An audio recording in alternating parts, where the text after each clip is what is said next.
नमस्कार दोस्तों। तो दोस्तों आप सब कैसे हैं? आई होप आप सब अच्छे होंगे और आपकी पढ़ाई भी अच्छी चल रही होगी। मैं रंजित सर, तो आपका स्वागत है रिजल्ट द्वारा, जहां आपका रिजल्ट तैयार होता है।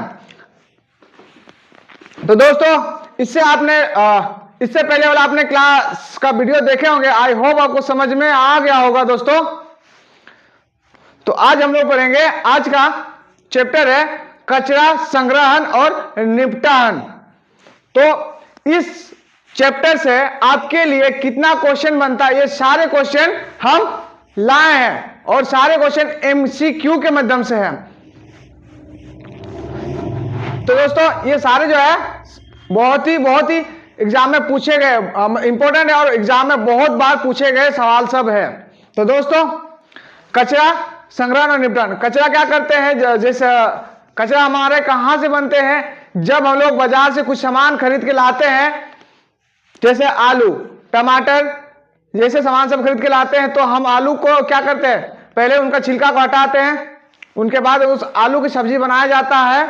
तो जब वो कचरा बनता है वो इकट्ठा करते हैं, फिर क्या करते हैं, उसको संग्रहण करते हैं और उसका क्या करते हैं, निपटान करते हैं। यानी वो कचरा क्या बनता है, फिर खाद बन जाता है। और खाद किस काम में आता है? उर्वरक के रूप में काम आ जाता है। और इसे हम लोग छोटा पौधा या बीज के साथ लगा दिया जाता है और वहां पे वो जो पौधा है आपका छोटा से बड़ा होने के लिए, यानी विकास होने के लिए इस काम में किया जाता है। तो दोस्तों चलिए इनका समरी को तो सुन लिए छोटा सा, तो इनका एमसीक्यू को देखेंगे। आज का सवाल पहला स्क्रीन में दिया हुआ दोस्तों, केचुए की सहायता से कंपोस्ट तैयार करने की विधि कहलाती है। क्या कहलाती है? केचुए जब वो ये खाद बनाती है तो इसको क्या कहते हैं? एक बात दोस्तों आपके लिए एग्जाम के लिए इंपॉर्टेंट है, केचुआ जो है ये किसान का मित्र भी कहा जाता है। आपके लिए ये सवाल बन सकता है दोस्तों, किसान का क्या कहा जाता है? इसको मित्र कहा जाता है। इसको किस लिए मित्र कहा जाता है? किसान की ये बहुत सहायता करता है। अब जब वो खेत को जोतता है तो उर्वरक लाने के लिए कौन करता है? केचुआ काम करता है। अब केचुआ कौन सा खाद लाता है दोस्तों? ये लाता है, ये जमीन से जमीनी खाद निकालता है दोस्तों।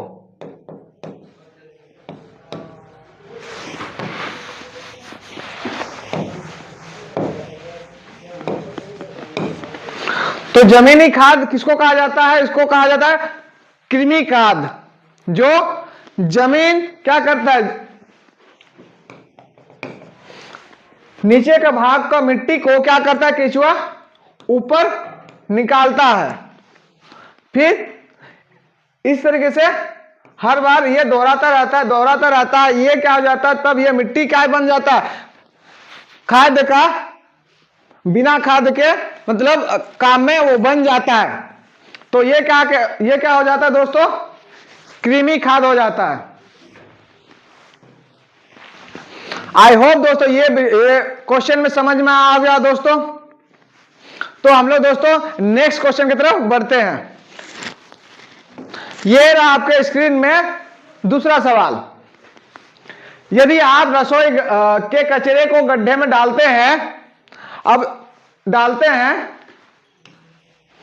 तो यह कुछ समय बाद क्या बन सकता है, यह पूछा गया। Option A, B, C, D. तो दोस्तों अब सब्जी का कचरा जब इसको अब गड्ढे में डालते हैं तो कुछ समय बाद ये किसका रूप ले लेता है? ये खाद का रूप ले लेता है दोस्तों।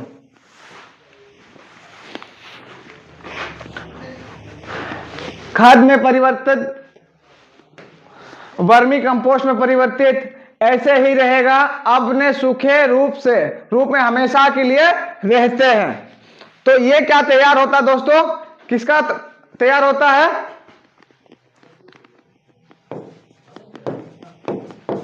कचरा खाद का रूप ले लेता है दोस्तों। किसका? खाद का रूप ले लेता है। तो किसमें परिवर्तन होता है दोस्तों? ये खाद में परिवर्तित हो जाता है। आई होप आपको समझ में आ गया दोस्तों। चलिए नेक्स्ट क्वेश्चन की तरफ बढ़ते हैं। निम्नलिखित में से कौन सी गतिविधियां अपशिष्ट निपटान के संबंध में जिम्मेदार व्यवहार को नहीं दर्शाता है?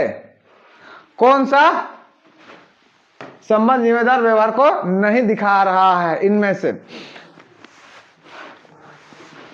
इसका क्या मतलब होता है दोस्तों? गतिविधि अपशिष्ट यानी कुछ क्रिया के बाद वो आपका क्या बनता है? कचरा बन जाता है, और उसको निपटान किस तरीके से करना है यह पूछा गया है। तो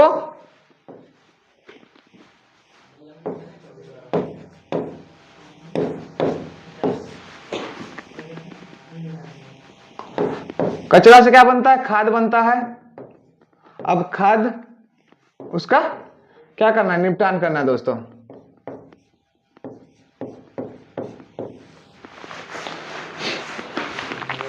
तो इनमें से चारों ऑप्शन में से कौन सा सही है? यानी बोल रहा है कौन सा सही मतलब व्यवहार नहीं दर्शाती है। कागज की थैलियां या कपड़े की थैलियां में ले जाया जाने वाला सामान, कपड़े की थैलियां या कागज की थैलियां में ले जाया जाने वाला सामान, ये इनका तो निपटान होता है दोस्तों। कागज की थैलियां और कपड़े की थैलियां वाला सामान जो है वो आप कचरे का रूप ले लेता है। जब कुछ समय बाद जब इसको गीला कर दोगे, गीला करने के बाद आप उसको कचरा बन जाएगा। अब गड्ढा में डाल दो,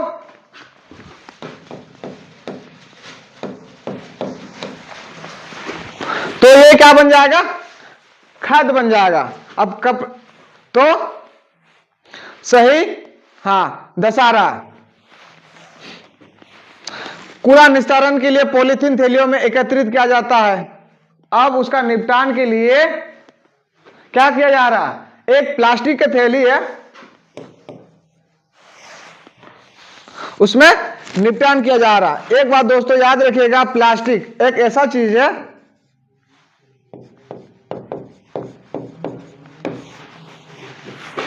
जो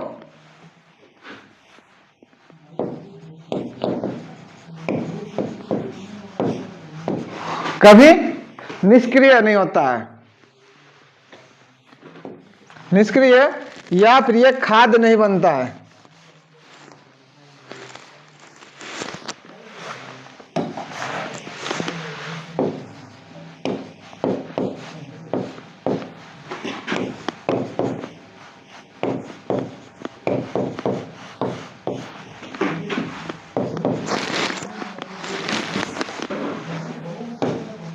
नहीं होता। जब आप कुछ प्लास्टिक को अब जमीन के अंदर क्या कीजिए? दबा दीजिए यानी तुपा दीजिए, तो क्या कर कुछ समय बाद आप उसको वहीं पे गड्ढा खोद के देखिए, प्लास्टिक आपका क्या निष्क्रिय हो गया या वो मिट्टी का रूप ले लिया? नहीं दोस्तों, कुछ समय बाद आप देखने को मिलेगा आप प्लास्टिक जैसा था वैसी प्लास्टिक मिलेगा आपको। तो जब कूड़ा को निस्तारित करने के लिए पॉलीथीन में डालेंगे और कहीं गड्ढा में या फिर मिट्टी के जमीन में दफना देंगे, तो कुछ समय बाद भी वो नहीं सड़ा हुआ रहेगा। अपशिष्ट निम्नलिखित करने वाले और नहीं करने वाले को अलग किया जाता है और नोटबुक का हस्ताक्षरित बनाना। तो इसमें पूछा गया व्यवहार को नहीं दर्शाती है, कौन सा नहीं होगा इनमें से? तो ये हमारा क्या हो जाएगा? कूड़ा निस्तारित करने के लिए पॉलीथीन थैलियों में एकत्रित नहीं किया जा सकता है, इनको नहीं किया जा सकता है। आई होप दोस्तों ये समझ में आ रहा होगा दोस्तों, आ गया होगा। तो आप को अगर ये वीडियो अच्छा लग रहा है, पसंद भी आ रहा है, तो आप इस वीडियो को लाइक और अपने दोस्तों के साथ शेयर कर दीजिएगा। अगर आप इस चैनल में नए हैं तो सब्सक्राइब कर दीजिएगा, और भी नए नए वीडियो इस चैनल में अपलोड होते रहेगा। तो दोस्तों चलिए नेक्स्ट क्वेश्चन की तरफ बढ़ते हैं। ये रहा आपका स्क्रीन में चौथा सवाल। पहली ने सूखे पत्ते और पौधों के अन्य हिस्सों को जलाने की प्रथा के निम्नलिखित दुष्प्रभाव बताया। अब सूखा पत्ता को जलाया और पौधे के अन्य हिस्सा को जलाया। अब जलाने की प्रथा, अब दुष्प्रभाव क्या बता रहा है। अब जलाने से मिट्टी का क्षरण हो रहा है। अब जब जल रहा है तो क्या हो रहा है, मिट्टी का क्षरण हो रहा है। ये पत्ता है,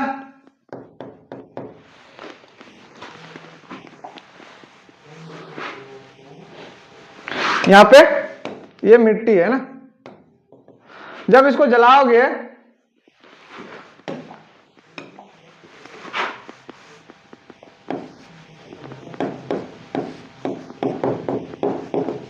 अब इसका मिट्टी का, ये जो मिट्टी है ये इसका क्षरण होगा। क्षरण मतलब क्या है, इसका जो है मिट्टी खाद, जो खाद का रूप था वो खाद रूप जल के खत्म हो गया, जल के खत्म होना, या फिर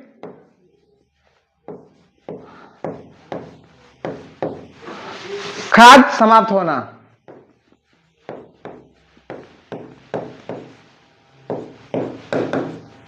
खाद समाप्त होना, इसका मतलब होता है क्षरण होना।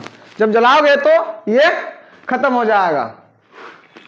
दूसरा ऑप्शन में दिया हुआ दोस्तों, जलाने से हानिकारक गैसें धुआं निकलती है। अब जब इसको जलाओगे तो यहां से हानिकारक जो धुआं है ये निकलती है यहां से।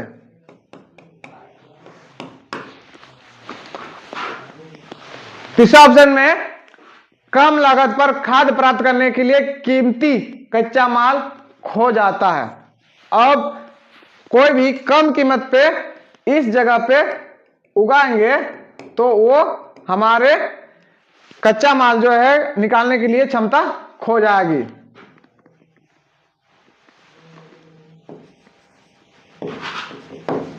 क्षमता खत्म होना, ये हो जाएगा दोस्तों। अत्यधिक ऊष्मा आवश्यक रूप से उत्पन्न होती है। पत्तियां को क्यों नहीं जलाना चाहिए, इसका सही कारण। अच्छा, यहां अत्यधिक ऊष्मा अनावश्यक रूप से उत्पन्न होती है। जब इसको जलाओगे तो यहां पे पहले जितना हीट था, यानी पहले जितना ऊष्मा था, अब उससे ज्यादा ऊष्मा आएगी, ऊष्मा बढ़ेगी।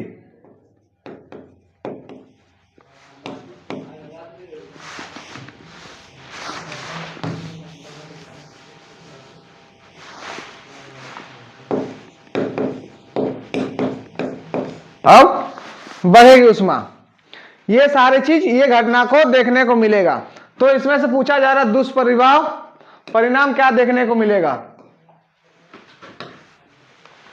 तो ये भी हो रहा, जलाने से हानिकारक गैसें धुआं निकलती है, ये भी होगा। कम लागत पर खाद प्राप्त करने के लिए कच्चा माल खो जाता है। अब अत्यधिक ऊष्मा आवश्यक रूप से उत्पन्न होती है। ये सारे चीजें इसमें होती है। तो यहां ऑप्शन हो रहा पत्तियों को, हाँ।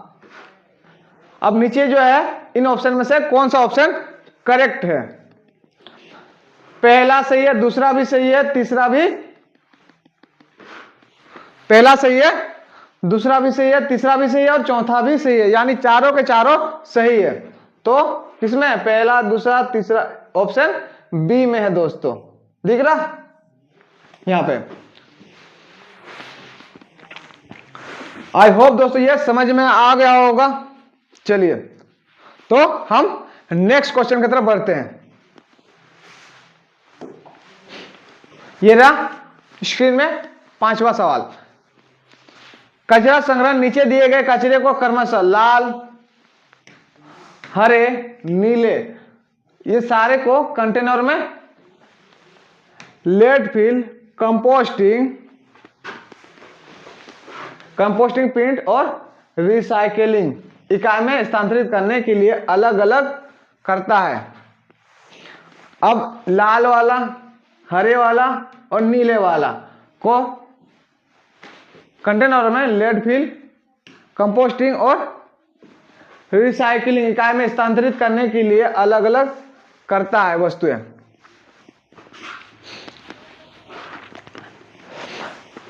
प्लास्टिक, अखबार और पत्रिकाएं, पेंच और नट, सब्जी के छिलके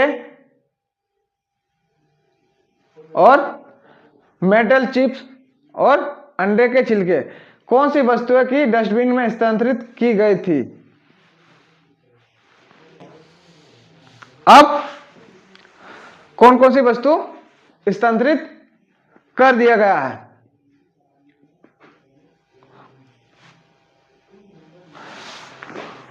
यानी हम लोग क्या करेंगे, पहले कोई भी कचरा है तो यहां पहले डालेंगे कचरा को, किसमें? लैंडफिल में।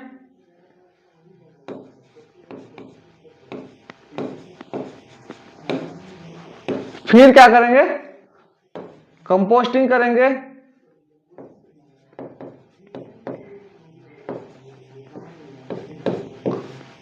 फिर क्या करेंगे?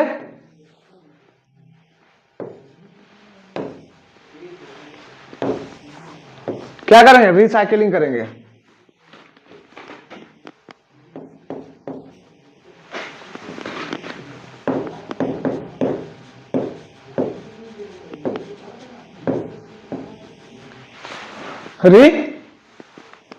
रिसाइकलिंग करेंगे। तो हमारे जो है कौन कौन सी वस्तुएं हम लोग कर सकते हैं? क्या हम लोग प्लास्टिक बैग इसको रिसाइकलिंग कर सकते हैं?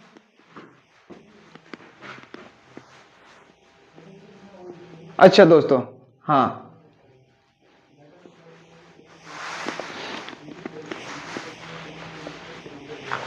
अच्छा बैग को हम लोग रिसाइकलिंग कर सकते हैं। प्लास्टिक बैग रिसाइकलिंग का मतलब होता है फिर से उसको क्या करना है? प्रयोग में लाना है। इसको क्या कर सकते हैं? रिसाइकलिंग कर सकते हैं।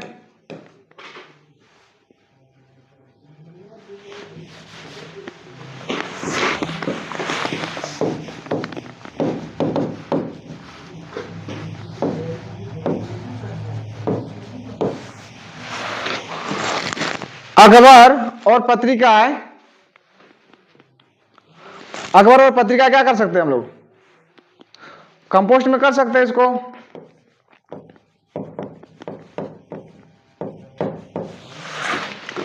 पेंच और नट को क्या कर सकते हैं?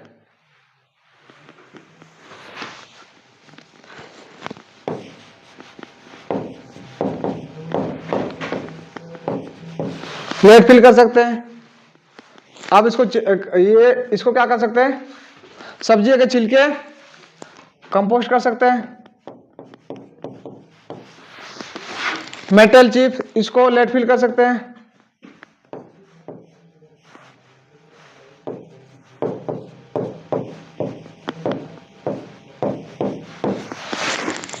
अंडे के छिलके को भी क्या कर सकते हैं?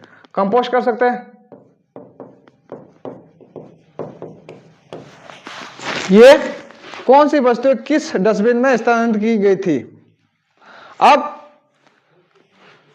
कौन सी वस्तु को किस डस्टबिन में की गई थी?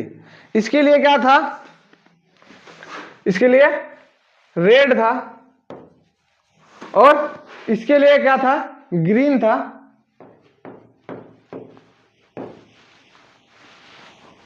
और इसके लिए क्या था? क्या था, नीला था, ब्लू था मतलब। यानी इसको किस किस ग्रुप में रखा जा सकता है,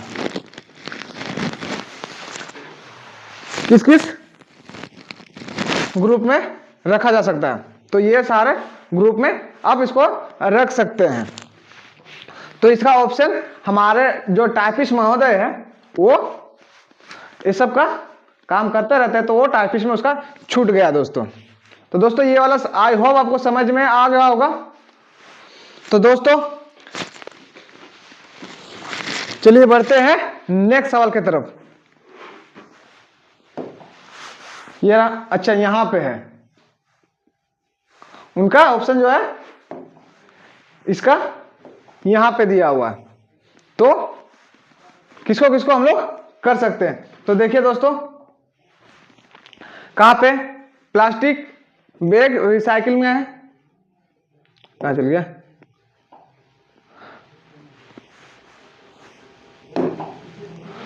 प्लास्टिक बैग रिसाइकिलिंग, यानी इसको क्या किस में रखे थे, ब्लू में, इसको ब्लू में समझ लिया।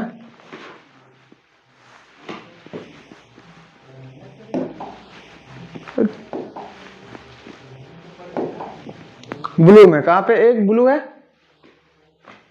किसमें है, अच्छा सी, ए बी सी डी, हाँ। तो हमारा इसका करेक्ट आंसर होगा किसमें, ऑप्शन क्या हो जाएगा, ऑप्शन सी हो जाएगा दोस्तों इसका।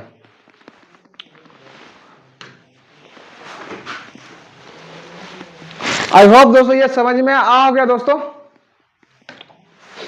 कि चलिए ये आपका छठा नंबर क्वेश्चन है।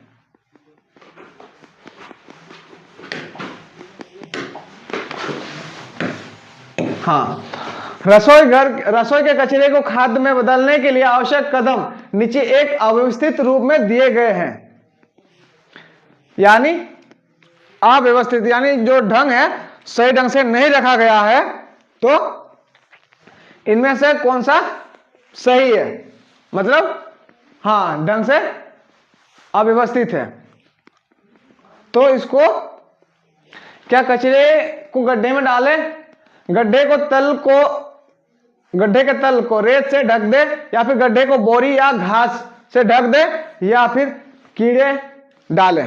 तो इन जो है ये इनका चार ऑप्शन जो है, इन चारों में से कोई ऑप्शन सही है। तो ये आपके लिए क्या रहेगा दोस्तों, होमवर्क रहेगा, होमवर्क। अब हमें इसका आंसर कमेंट करके कमेंट बॉक्स में बताइएगा आंसर। इससे हमें पता चलता है कि आप हमारे साथ साथ कितना मेहनत करते हैं और आपका तैयारी कितना तक है। तो हाँ उसका जो है इसका जो है आंसर के लिए ऑप्शन यहां पे दिया हुआ है।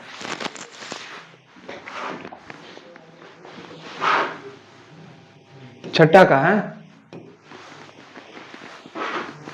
तो आप इसका ऑप्शन ए या बी या सी या डी होगा, तो ये आप हमें बताइएगा कमेंट के माध्यम से।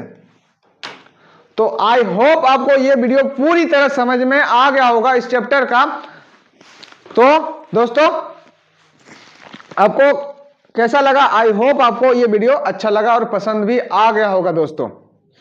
तो आज के लिए इतना ही, और आप हमें कमेंट करके कमेंट बॉक्स में बताइए नेक्स्ट चैप्टर कौन सा रहेगा। तो दोस्तों अगर ये रहा मतलब 6 क्लास का चैप्टर 16 का टोटल जो ये रहता है सिलेबस रहता है 16 तक ही रहता है। इसके बाद अब हम लोग लाएंगे क्लास 7 का साइंस के सभी सवाल मतलब जितने भी चैप्टर है सभी चैप्टर को हम लोग कवर करेंगे। तो आई होप इस सेशन को ये सेशन आपको पसंद आ गया होगा तो आप इस लाइक करना ना भूलें और अपने दोस्तों के साथ शेयर भी कर दीजिए। आज के लिए इतना ही। नमस्कार और जय हिंद।